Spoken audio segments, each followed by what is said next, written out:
I was a nurse, fresh out of my programme and eager to start learning. After applying to many different hospitals, I was accepted by a prestigious private hospital specialising in obstetrics and prenatal care. The hospital was famous for its surrogacy programmes and had a global reputation of delivering the healthiest and genetically superior babies. I was, of course, excited and couldn't wait to see my new hospital and meet my new co-workers. I arrived at the famous Blessed Wing Hospital at 9 a.m. sharp. I was greeted by several upbeat and cheery nurses and doctors, and my attendant was just as wonderful. It didn't take long for me to make friends and fit right in with the routine. I was, of course, restricted from full access to the hospital, seeing as I was new and needed to earn my privileges. The only thing that struck me as odd was the fact that I never saw any patients coming into the hospital or leaving. What I did see were many happy couples arriving to adopt their newborns. I never saw the surrogates before or even after delivery. My job was to tend to the many newborns and ensure that each baby was taken home by their proper parents. It was a very fulfilling job to work with such small, innocent bundles of life. Each baby was perfectly healthy, and no two babies looked alike, as if each baby had been custom designed before birth. I only had one problem with working in the hospital. When I was outside the nursery and waiting room, I could hear loud, painful screams of the woman in labour. The doctors and nurses did their best to ease the delivering women, but the screams continued. Stranger still, the screams seemed less like screams of pain and more like screams of terror. I had learned to tune in out of the screams and focus on the miracle that followed.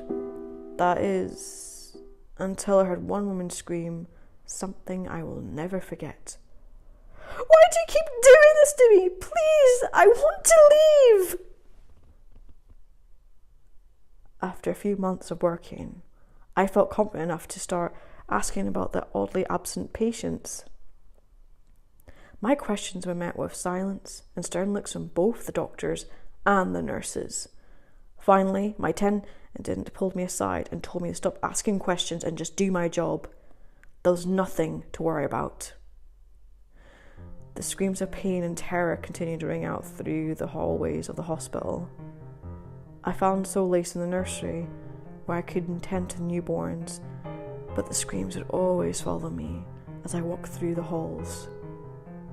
My first year passed with no incident, and I was no longer on restricted access.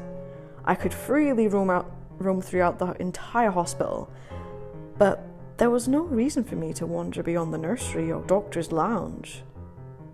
My curiosity, however, got the better of me. Shortly after my 1-year anniversary, I was wandering the halls when I heard the screaming of another woman in labour. But what caught my attention was this was the same woman I heard pleaded with the doctor shortly after I started working. She was delivering a second baby in less than 2 years. This was very risky, and as a professional surrogate, she would know better than to do this. Again, I heard her screaming in fear and begging the doctors to let her go. I didn't understand. Let her go? Was she being hospitalised against her will? I waited 2 more weeks before I finally had the nerve to check out the back rooms of the hospital. I was on the night shift, and with little activity, it was easy for me to slip by unnoticed. I found myself walking down a long hallway with signs pointing in the direction of the numerous delivery rooms, as well as the second doctor's lounge. It was then I heard a woman cry out in pain. I had come to recognise that cry of pain as a woman deep in labour.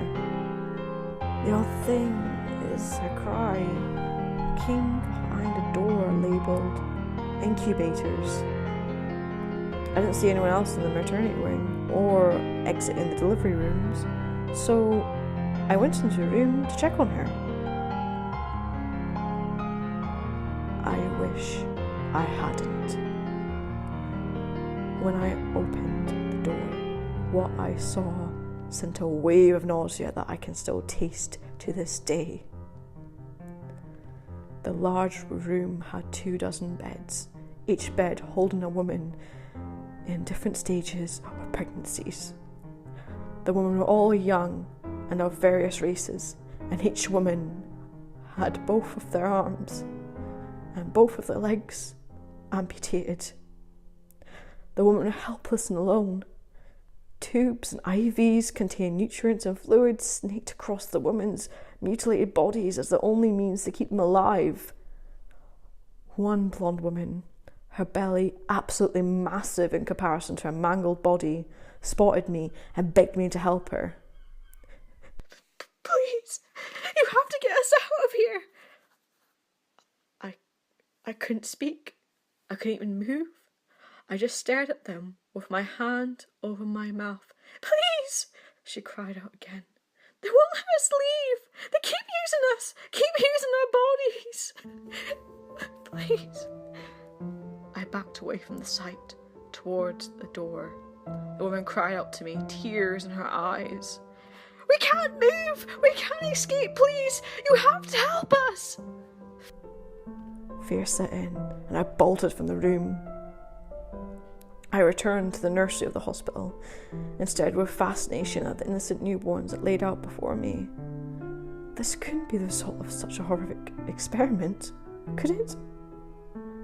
My shift came to an end, and I couldn't get out of the hospital fast enough. As soon as I pulled into my front driveway, I threw up onto the grass and began weeping for the poor woman I had abandoned. I didn't sleep that night. I kept hearing the cries of pain and the pleading for their freedom. 2 days later, I returned to the hospital and began my shift. I walked to the nursery, and my eye was immediately drawn to a newborn with blonde hair. The same hair of the woman who had begged for my help. And I knew what I saw was true. I lied to my attendant and said I was going home early because I was feeling ill. As soon as I was in the safety of my home, I called the police and told them what I had seen. The police arrived at the hospital and found the same gruesome sight that I had found. The women were taken to a new hospital, and my hospital had been shut down. I breathed a sigh of relief and waited for the story to break out on the news. But no story aired. There was no mention of the human incubators that had been freed from the hospital. In fact, there was no record of the woman arriving at the new hospital for proper care.